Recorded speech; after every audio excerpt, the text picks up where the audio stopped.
Hey there everyone, it's Ryan with Frontline Animal Removal, and I want to show you how a raccoon's climbing onto a house. Now here's our house. Nothing special. Let's see, we got this large arborvitae here, and it's very close to the house.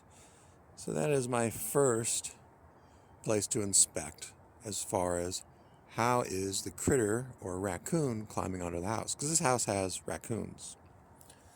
So let's take a look at the arborvitae up close.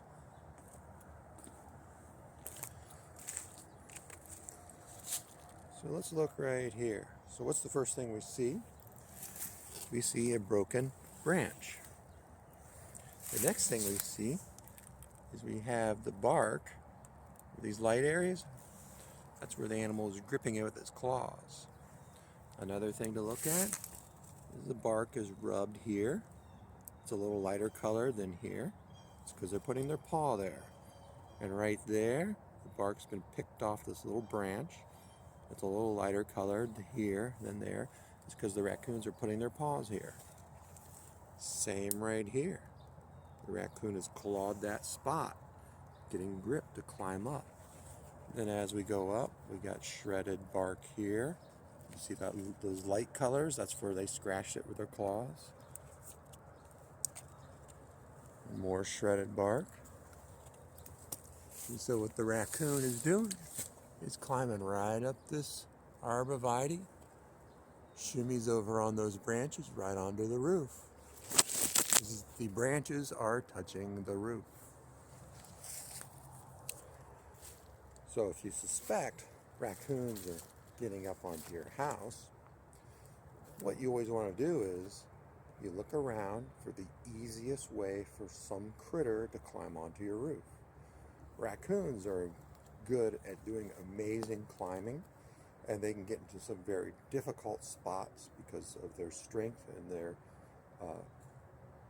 acrobatic prowess, I would say.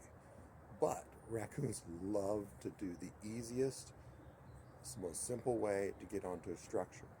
So I always look at the most simple ways they get on. So if this were my house and I didn't want to put a ladder up to set a trap on the roof, I would set my trap right there at the base of that tree, because they're going right there.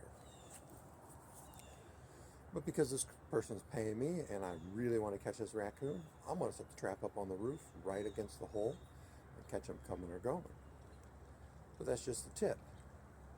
Look around your house for the easiest ways for them to climb and check those areas out. You look for the paw marks, you look for scratch marks, and if you got a tree, you look for scratches in the bark, you look for chipped bark, you look for little broken branches. Just like the base of this tree has. We have the scratch marks, we got the broken branches, and we got rub marks. So, just something to look for.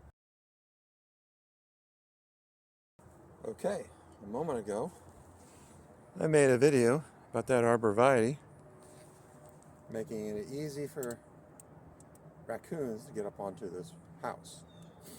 So let me show you some more evidence of the activity. Right behind you, or right behind me, right there, that is a pile of raccoon poop at the top of these sticks. And over here, we have pink insulation on the roof. And there's pink insulation right there. And then right there, we have our entrance into the structure. And the last thing that we have that you guys don't get to experience is the scent of the raccoon, which I can detect when I stick my head close to the opening. So there we have it. Nice easy access. Raccoon poop on the roof. And a nice big hole for him to climb into. And here's our cage, which is going to get attached to that hole right there. This will be another positive set, so we'll catch them coming or going. It's time for a trapping update. This is number 2, trapped at this entry point. This is the same house where I talked about the raccoons climbing up the arborvitae.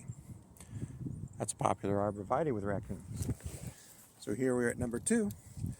going to set this trap in place there, take him away, and see if any more show up.